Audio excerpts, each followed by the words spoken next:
PM ശ്രീയുമായി മുന്നോട്ട് പോകാമെന്ന പൊതുവിദ്യാഭ്യാസ ഡയറക്ടറുടെ റിപ്പോർട്ടിലെ വിശദാംശങ്ങൾ മീഡിയ വണ്ണിന് ലഭിച്ചു. വിദ്യാഭ്യാസ നയം മാറ്റേണ്ടി വരില്ല, കേന്ദ്ര നിബന്ധനകളിൽ പാഠ്യപദ്ധതി നിർബന്ധമല്ലെന്നും റിപ്പോർട്ടിൽ.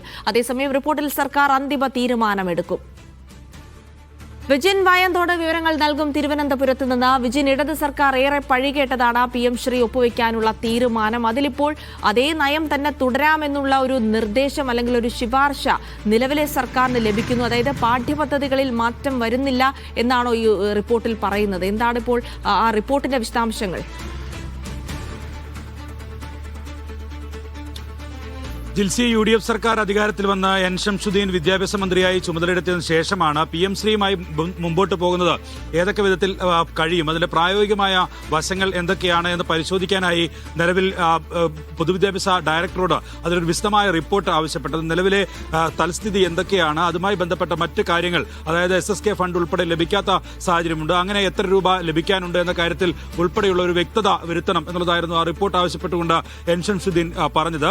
അതിന്റെ അടിസ്ഥാനത്തിലാണ് കഴിഞ്ഞ ദിവസം 2 ദിവസം മുമ്പ് പൊതുവിദ്യാഭ്യാസ ഡയറക്ടർ റിപ്പോർട്ട് പൊതുവിദ്യാഭ്യാസ മന്ത്രിക്ക് സമർപ്പിച്ചത്. ആ റിപ്പോർട്ടിലാണ് നിലവിൽ ഇത്തരം പരാമർശങ്ങളുള്ളത്. അതിൽ പ്രധാനപ്പെട്ടത് ഒരു വിദ്യാഭ്യാസ നയത്തിൽ പൂർണ്ണമായ ഒരു മാറ്റം വരുത്തേണ്ട സാഹചര്യം നിലവിൽ ഇല്ല എന്നുള്ളതാണ്.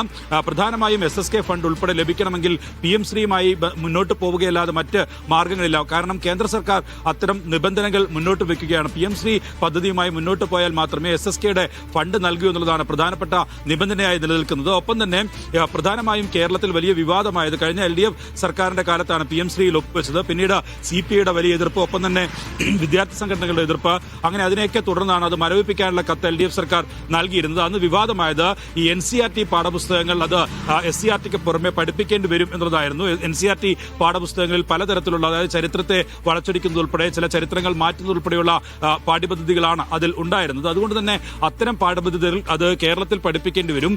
NCERT പഠിപ്പിക്കേണ്ടി വരുന്ന സാഹചര്യത്തിൽ അത് ഒഴിവാക്കുക എന്നതായിരുന്നു വലിയ പ്രതിഷേധത്തിന്റെ പ്രധാന കാരണമായി വന്നത്. ഒപ്പം തന്നെ PM ശ്രീയിൽ ഒപ്പിടുന്നതുമായി ബന്ധപ്പെട്ട് അത് ഈ സ്കൂളുകൾക്ക്, PM ശ്രീ സ്കൂളുകൾക്ക് പ്രധാനമന്ത്രിയുടെ ബോർഡും PM ശ്രീ എന്ന പേരും വെക്കേണ്ടി വരും. അങ്ങനെയുള്ള നിബന്ധനകൾ ഉൾപ്പെടെ കേന്ദ്ര സർക്കാർ ആ PM ശ്രീയുമായി ബന്ധപ്പെട്ട് വെച്ചിരുന്നു. എന്നാൽ ഇപ്പോൾ നൽകിയിരിക്കുന്ന റിപ്പോർട്ടിൽ പറയുന്നത് NCERT പാഠപുസ്തകങ്ങൾ പഠിപ്പിക്കേണ്ടി വരില്ല, SCERT തന്നെ പഠിപ്പിച്ചാൽ മതിയാകും, പാഠ്യപദ്ധതിയിൽ മാറ്റം വരുത്തേണ്ടി വരില്ല എന്നുള്ളതാണ് റിപ്പോർട്ടിലെ പ്രധാന പരാമർശം എന്ന് പറയുന്നത്. ഒപ്പം തന്നെയാണ് ഈ PM ശ്രീ എന്നുള്ള ബോർഡ്, അത് പ്രധാനമന്ത്രിയുടെ ബോർഡ് വെക്കേണ്ടി വരും. പക്ഷേ ഈ SSK ഫണ്ട് ഉൾപ്പെടെ ലഭ്യമാകണമെങ്കിൽ അതിൽ PM ശ്രീയുമായി മുന്നോട്ട് പോയാൽ മാത്രമേ കഴിയുള്ളൂ എന്നുള്ള റിപ്പോർട്ടാണ് നിലവിൽ പൊതുവിദ്യാഭ്യാസ ഡയറക്ടർ സമർപ്പിച്ചിട്ടുള്ളത്. എന്തായാലും ഏറെ വിവാദമായ വിഷയത്തിൽ വലിയ തരത്തിൽ ന്യൂനപക്ഷ വിഭാഗങ്ങൾ ഉൾപ്പെടെ ആശങ്ക പ്രകടിപ്പിച്ച വിഷയമാണ് PM ശ്രീ കഴിഞ്ഞ തവണ LDF സർക്കാർ ഒപ്പിട്ടതുമായി ബന്ധപ്പെട്ട വിഷയം.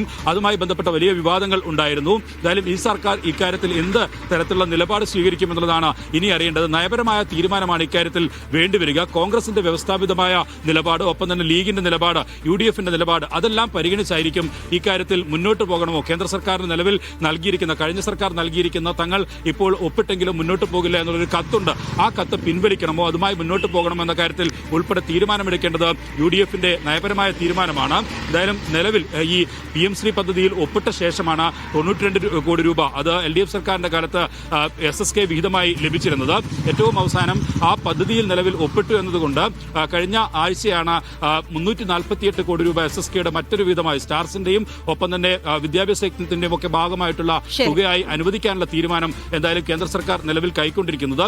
അങ്ങനെയുള്ള ഒരു PM ശ്രീയുമായി മുന്നോട്ട് പോയാൽ മാത്രം മറ്റ് തുകകൾ ലഭിക്കൂ എന്നുള്ള സാഹചര്യത്തിൽ പ്രായോഗികമായ നിലപാട് സ്വീകരിക്കുമെന്നായിരുന്നു വിദ്യാഭ്യാസ മന്ത്രി തന്നെ നേരത്തെ വ്യക്തമാക്കിയത്. അതിന്റെയൊക്കെ അടിസ്ഥാനത്തിൽ ഇപ്പോൾ ഇനി PM ശ്രീയിൽ ഇത്തരത്തിലുള്ള റിപ്പോർട്ട്, അതുമായി മുന്നോട്ട് പോകുന്നതിൽ തെറ്റില്ല എന്ന പൊതുവിദ്യാഭ്യാസ വകുപ്പ് ഡയറക്ടറുടെ റിപ്പോർട്ട് അത് ഏത് തരത്തിൽ സർക്കാർ ഉൾക്കൊള്ളും, ഒപ്പം തന്നെ സർക്കാർ അക്കാര്യത്തിൽ എന്ത് നയപരമായ തീരുമാനമെടുക്കും, PM ശ്രീയുമായി മുന്നോട്ട് സർക്കാർ ഒരു നയപരമായ തീരുമാനമാണ് ഇതിൽ എടുക്കേണ്ടത്. PM ശ്രീയുമായി മുന്നോട്ട് പോകാമെന്നാണ് പൊതുവിദ്യാഭ്യാസ ഡയറക്ടർ നൽകിയ റിപ്പോർട്ടിൽ ശുപാർശ ചെയ്തിരിക്കുന്നത്. വിദ്യാഭ്യാസ നയം സർക്കാരിന് മാറ്റേണ്ടി വരില്ല, കേന്ദ്ര നിബന്ധനകളിൽ പാഠ്യപദ്ധതി നിർബന്ധമില്ല എന്നതടക്കമുള്ള കാര്യങ്ങൾ ഈ റിപ്പോർട്ടിലുണ്ട് എന്ന് പറയുമ്പോൾ ഇനി UDF സർക്കാരാണ് ഈ PM ശ്രീയുമായി ബന്ധപ്പെട്ട് എന്ത് തീരുമാനമെടുക്കണം. പ്രത്യേകിച്ച് SSKയിൽ അടക്കം ഫണ്ട് ലഭിക്കുന്നത് PM ശ്രീയിൽ ജോയിൻ ചെയ്താൽ മാത്രമാണ്. അതുകൊണ്ട് ആ ഫണ്ട് വിദ്യാഭ്യാസ രംഗത്ത് കേരളത്തിന് നേടിയെടുക്കേണ്ടതുണ്ട്. അപ്പോൾ പാഠ്യപദ്ധതിയിലോ വിദ്യാഭ്യാസ നയത്തിലോ മറ്റ് മാറ്റങ്ങൾ വരുത്തേണ്ടതില്ലെങ്കിൽ എന്തുകൊണ്ട് അത്തരമൊരു തീരുമാനത്തിലേക്ക് എത്തിക്കൂടാ എന്ന് സ്വാഭാവികമായും UDF ചർച്ച ചെയ്യും. അപ്പോൾ അത്തരമൊരു തീരുമാനത്തിലേക്ക്, ഒരു നയപരമായ എന്ത് തീരുമാനമാണ് UDF സർക്കാർ PM ശ്രീയിൽ കൈക്കൊള്ളുക എന്നുള്ളത് കൂടി കണ്ടറിയേണ്ടതുണ്ട്.